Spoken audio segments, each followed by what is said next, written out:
Hi, everyone. Thank you so much for joining us. I'm Tali, joined by the wonderful Jamie, and we are from Common Sense. And we're going to talk with you today about selecting quality content for your family. And really, our two primary goals for the next 10 minutes are for you to leave with an understanding of why it's important to select high quality media for your family, and then to think about what criteria matters most to you and where and how you can find this. So with that, we're going to go ahead and jump in. And we're going to kick it off just by kind of thinking about all the different ways we interact with media. And so we've broken it down into these three areas, and I'm just going to share some examples from our adult world. So if we think about passive media, that's kind of that mindless scrolling we might do on Instagram, for example, or just kind of that vegging out or watching endless episodes of Netflix. And then that interactive piece could be FaceTiming, playing video games. If you're like Jamie watching The Bachelor, maybe yelling at the TV sometimes. Absolutely. That being interactive. And then the last piece, being more creative. So you're creating something new. So that might be you're making a family album out of all of your photos. If your kids ever play Scratch, it might be creating a new game on Scratch, kind of anything like that where you're creating something new. And so given the different types of media, I'm going to turn it over to Jamie in a moment just to think about what are some of the considerations when you're choosing what kind of media or helping to guide your kids as they get older and are making those choices on their own. Absolutely, Tali. And thank you for just calling me out for watching that Bachelor. What is that, a video game or a movie? But I'm sure it's amazing. So as we think about quality content, we really want to invite you to think about and reframe your narrative, which is often, like myself as a parent, I often think about the quantity of time my kids are actually spending online. So I'll say to my daughter, you've been on that device for 30 minutes and you've been watching this for over an hour. We need you to get off. So this morning or this afternoon or this evening, wherever you're joining us, what we'd love for you to invite you is to think about things like their own developmental growth per se, right? So if you have a younger person in your life, a younger child in your life, think about what they're thinking about, how they're processing the world when they're navigating media. Think about whether or not it's appropriate for them, right? If they're exposed to violence at an early age or they're exposed to violence at a later age, what does that actually do for them? Does it actually stir some sort of reaction? And secondly, we want you to think about what are their actual interests.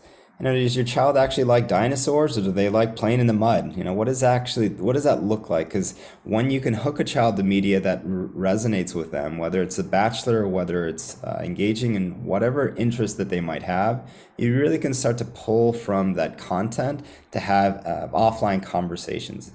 And then finally, think about their own educational value and the educational value, right? So if your child is learning to write at this point, or if your child is actually navigating communication skills with his or own peers, what does that media actually do to reinforce some of those skill sets? Tali, I don't know if there's any examples in your own life as you think about all these three areas, these considerations, how that actually plays into your own family's decisions for quality content. Yeah, I'm thinking about a friend's family where they've got a few kids, one of which is a 10-year-old who's gotten really into all of those baking shows. And it's been great because they watch a bunch of baking shows. They subscribe to different kind of baking leads Instagrams. And it's kind of kicked off her own interest. She's doing her own little baking business. I think her grandparents are the number one clients. But again, that's a great way to kind of use the media to support and nurture her interests. And also it's definitely educational from that perspective too. Absolutely. Yeah, next slide. Let's kind of get into, well, what does this actually look like? And so what I'm going to do now is run you through what this potentially might look like in your own family. So at Common Sense, we have ratings and reviews of a number of things, one of them being movies. And I currently have a 7-year-old.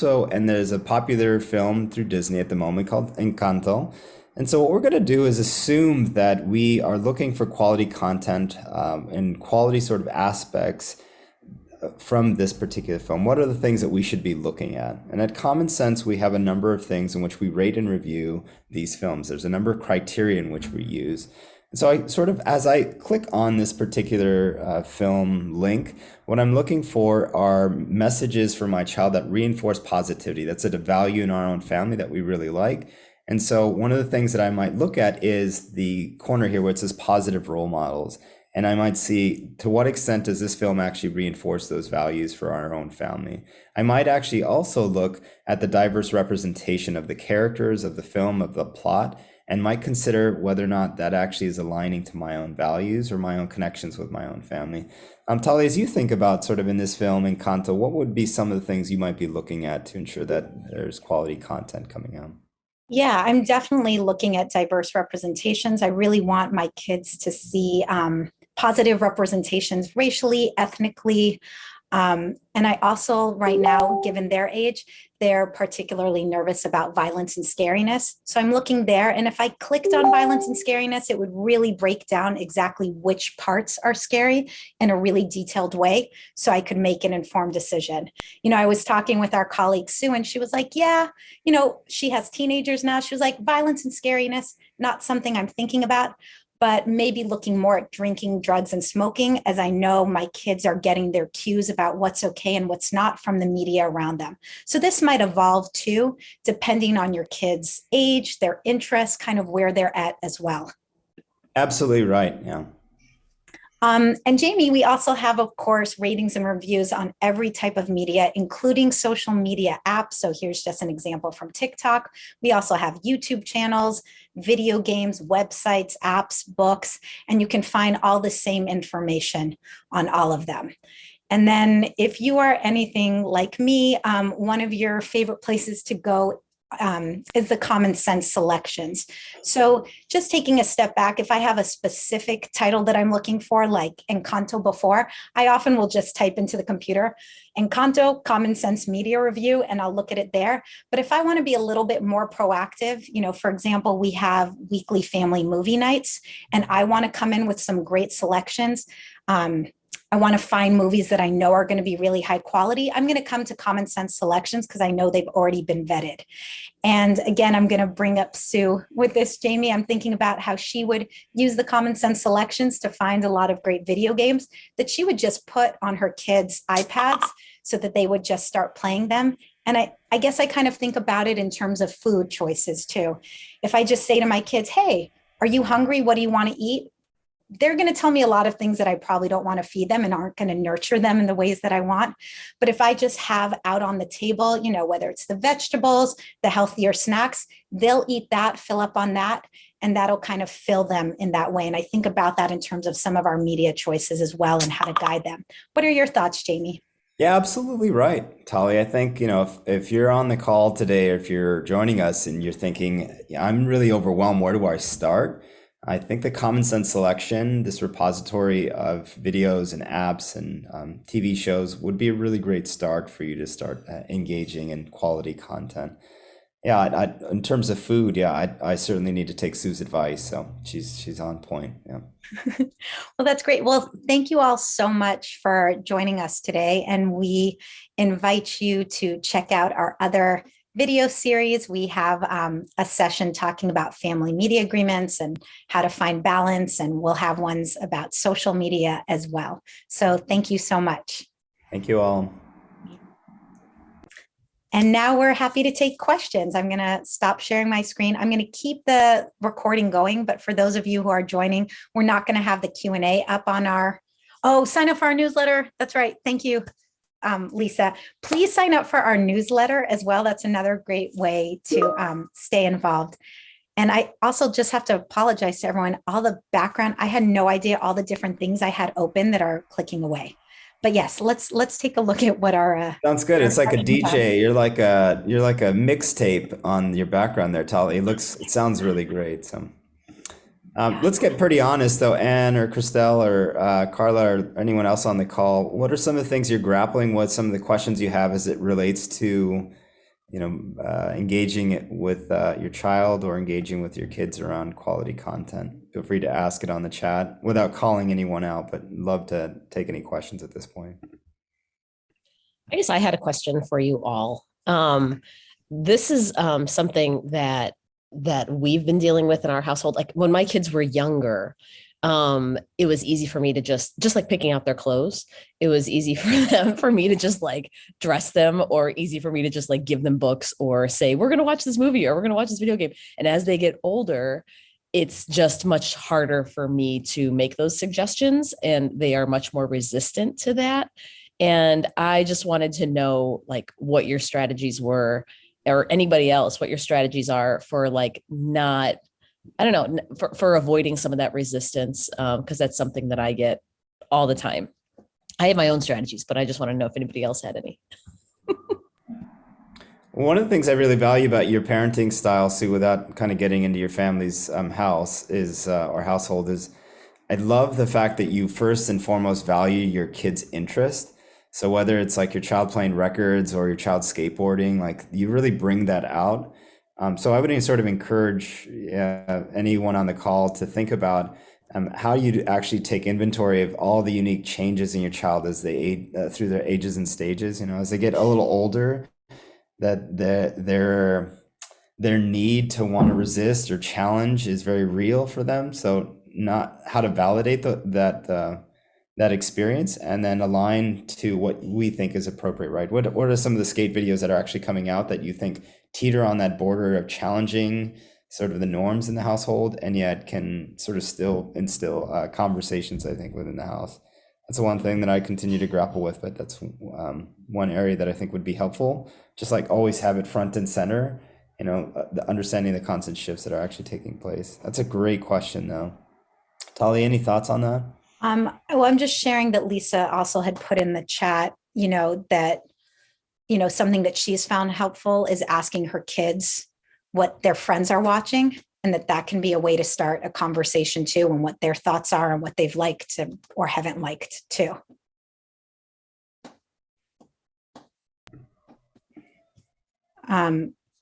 It's a great point.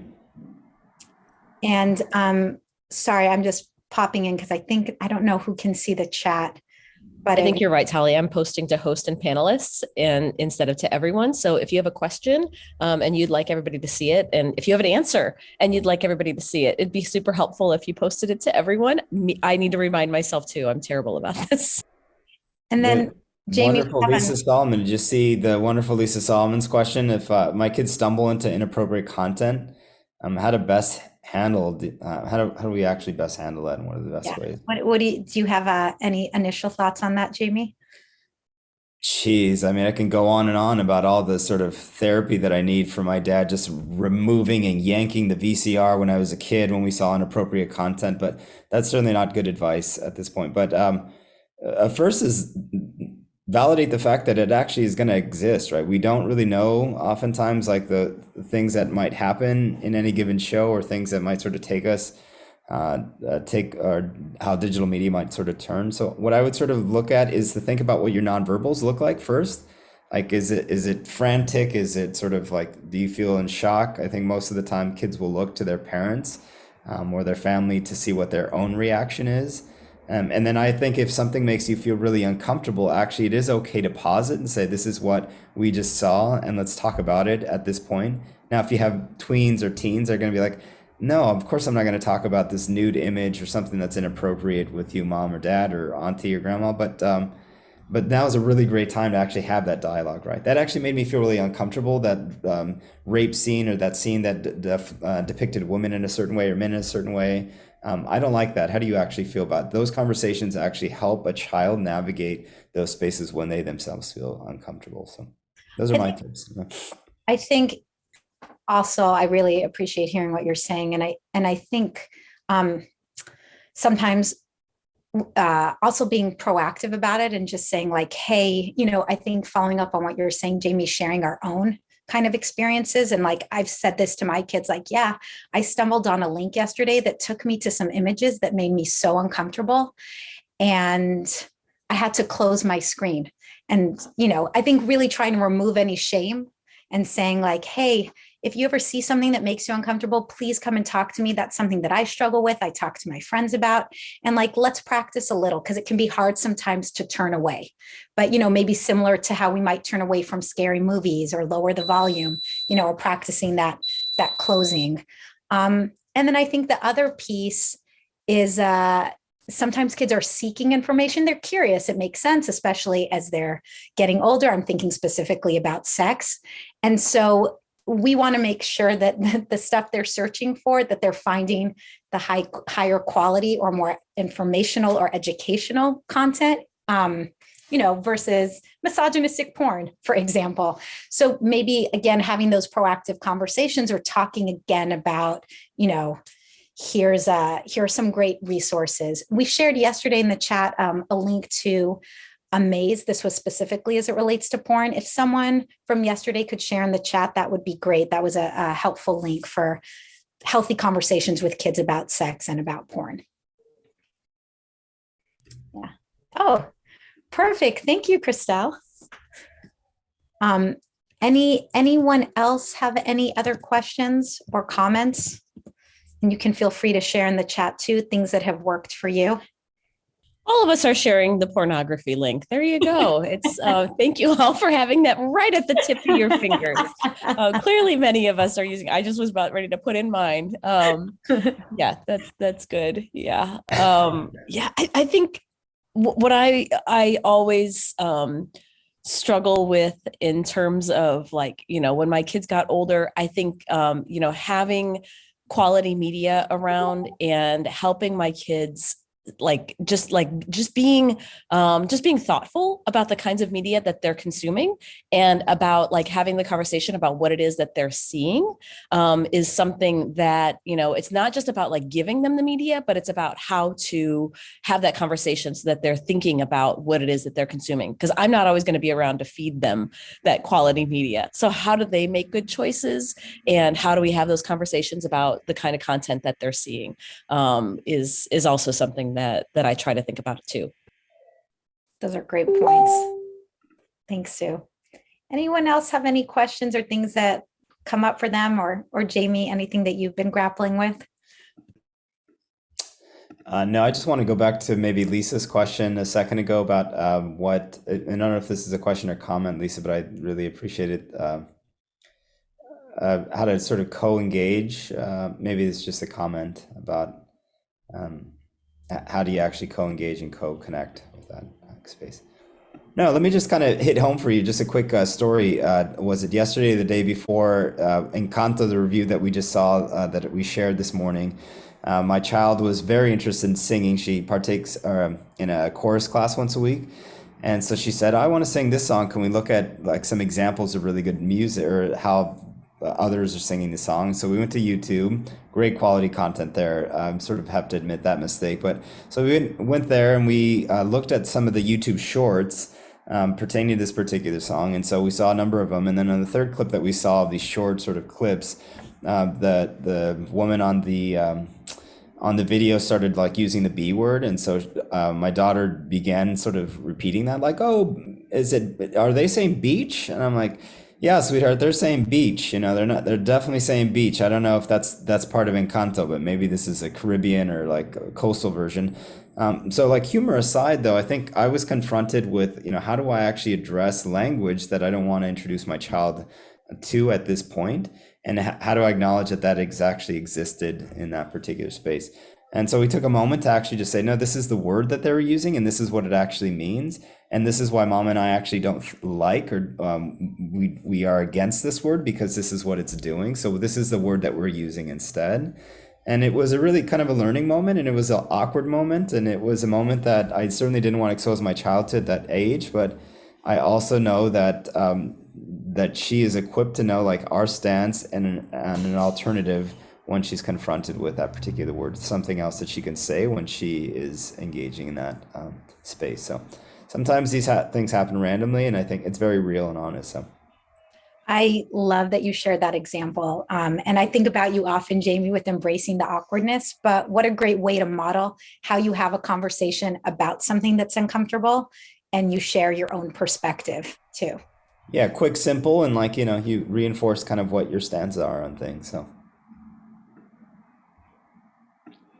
Well, this is great. Anyone else have any other final comments or any other tips, perhaps openings this week to take care of my 7-year-old, or any things? Yeah. Okay. Okay, then. Well, thank you all so much for joining. And we hope we'll see you tomorrow. I will just say you will get not one, but two Jamie Nunez's talking about social media basics and then social media challenges. Um, and I want to thank everyone in the chat. I'm just highlighting Christelle and I think, oh, I saw someone else's name. Nazli, thank you for sharing those links too. Really, really appreciate your participation. Thank you all. Have a Thanks beautiful all. day.